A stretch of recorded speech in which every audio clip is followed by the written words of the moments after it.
put out the red light. The days are over. You don't have to sell your body to the night, Roxanne. You don't have to wear that dress tonight. Walk the streets for money. You don't care if it's wrong or if it's right, Roxanne. You don't have to put on a red light, Roxanne. You don't have to put on a red light.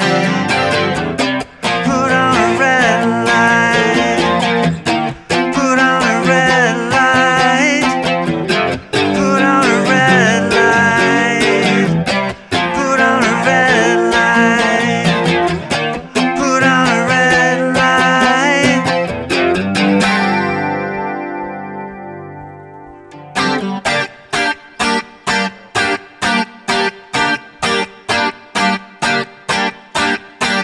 I loved you since I knew ya. I wouldn't talk down to ya. I have to tell you just how I feel. I won't share you with another boy. I know my mind is made up, so put away your makeup. Tell you once, I will tell you again, it's a bad way, Roxanne. You don't have to put on a red light, Roxanne. You don't have to put on a red light. Put on a red light. Put on a red light. Put on a red light. Put on a red light. Put on a red light. Put on a red light. Put on a red light. Put on a red light.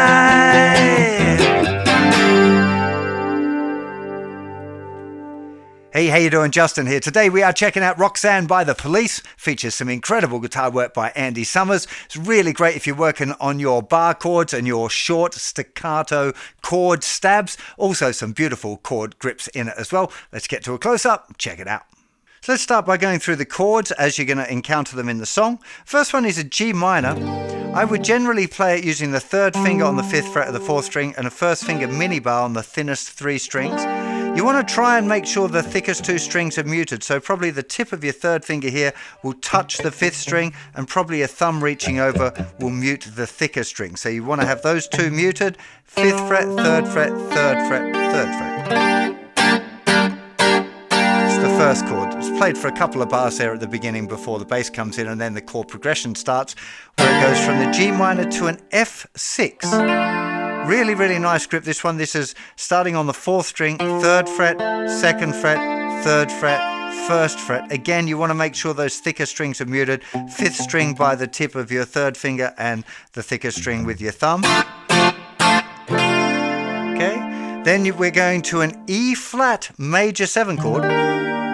Okay, so again, the thicker string is now muted by the tip of the 1st finger, and you've got 6th fret, 8th fret, 7th fret, 8th fret, 6th fret. Okay, an E flat, there's your E flat, and this is a major 7 shape.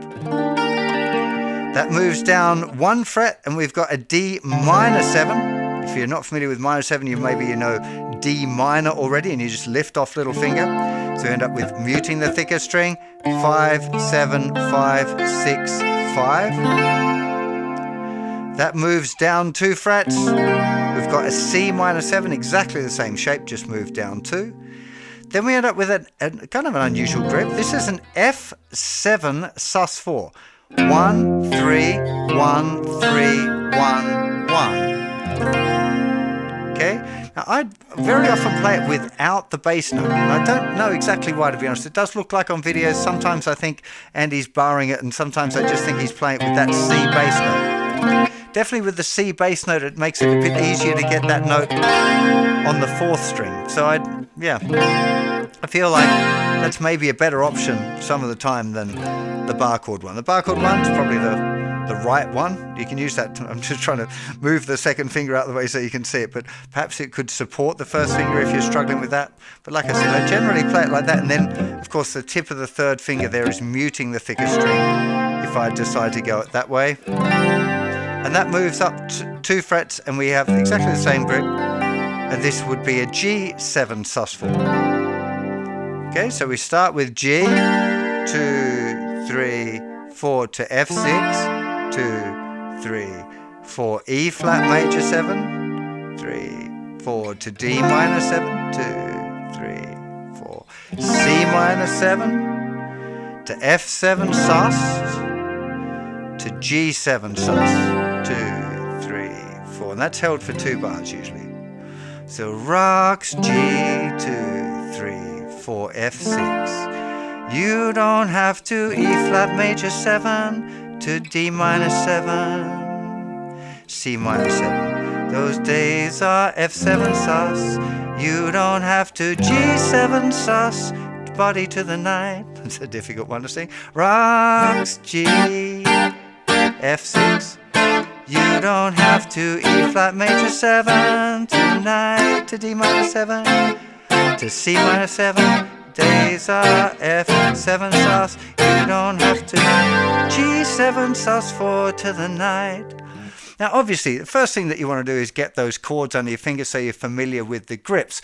But really important with this tune is the short staccato way that the chords are played. And that's 2 things. One, you want a really kind of concise isn't the right word, a really direct, it's kind of a solid hit. We're going to talk a little bit more about the mechanics of the strumming. But while we're on the chords, you want to learn to be able to press the chord down very quickly and relax it without releasing all the strings. Right? That's really important. If we just start with that G. If I did no muting with that hand, that's what it would sound like. The muting is all done here with the fretting hand. We're not going. Okay. Maybe it touches the strings a little bit, but it's not the key thing. The key place to get that is relaxing the finger. So what you want to practice doing is playing the chord and then relax the pressure without removing the shape. Okay, you can't let the whole shape go. You just have to stop the strings pressing on the fret and the chord will stop. I would work on that just on that G minor chord first of all. You just, as soon as you're doing the down strum motion, you press it down and then immediately release the chord. Great exercise, great thing to work on. So spend a bit of time getting the technique right and because what you're after here is the synchronicity between the picking hand and the fretting hand. They want to go exactly at the same time. Get a really nice, tight, very short staccato chord. When you're hip with that, go to the next chord. Spend some time making sure that you're not going. That there's no kind of strings ringing out or funny noises. You're going to get really nice and tight. Then go to the next chord. And the next chord. I just noticed then there was a little bit of a thicker string ringing out, but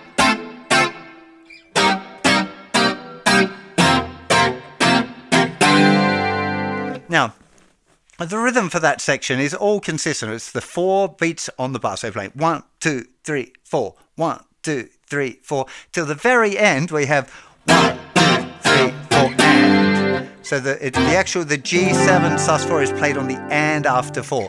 1, 2, 3, 4 and. You just go da da, another down strum. 1, 2,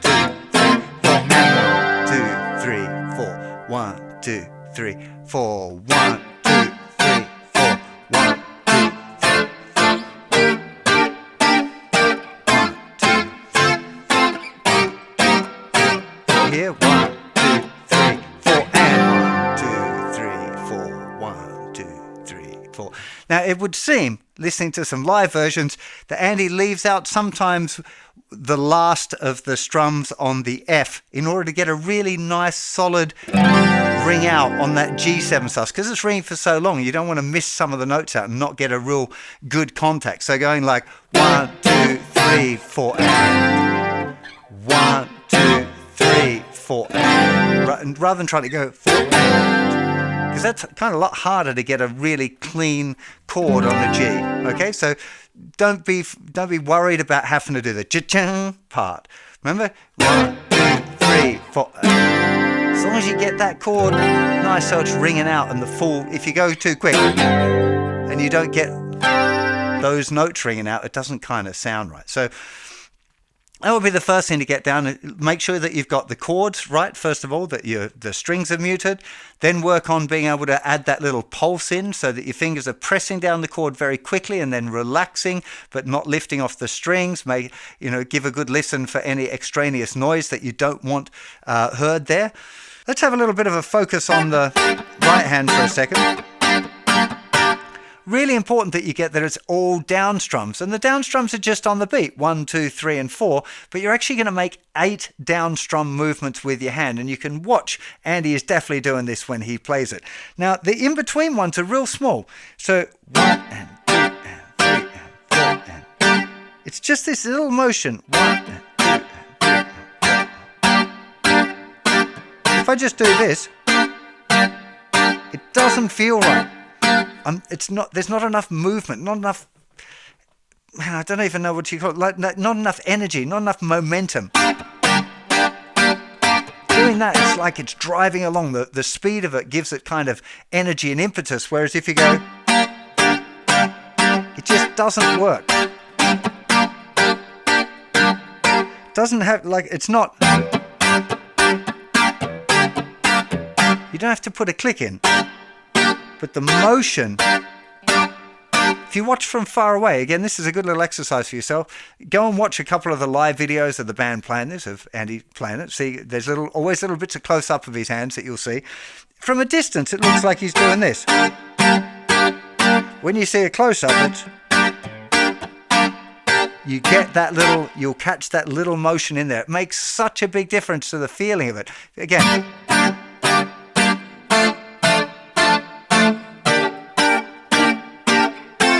versus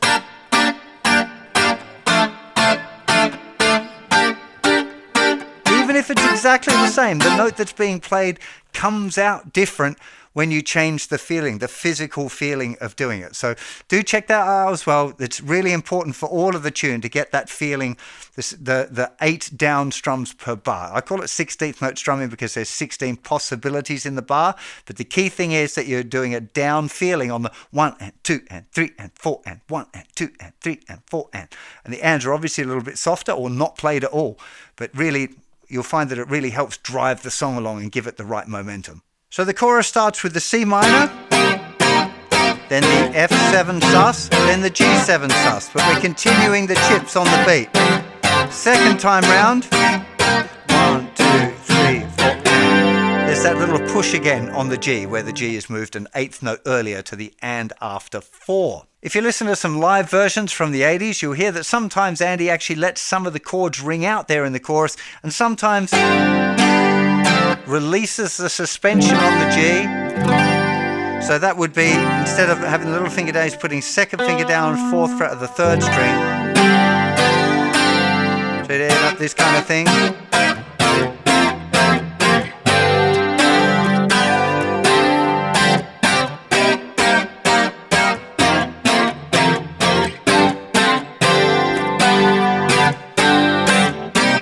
There's lots of different things that he seems to do over just that little section, where he lets sometimes the G7 sus ring out a bit longer and sometimes resolving the suspension, it's called. He does always go back to it though before it goes back to the C minor. So it's something you don't have to do. Again, the original recording just seems to be exactly playing on the beat, but you might want to explore that a little bit. Now, after the chorus, we go into like this second type of chorus, which is based around power chords. The original recording is very bass heavy there. It's really driving along by the bass. Basically, it's starting while the chord's hanging. So we got the 1, 2, 3,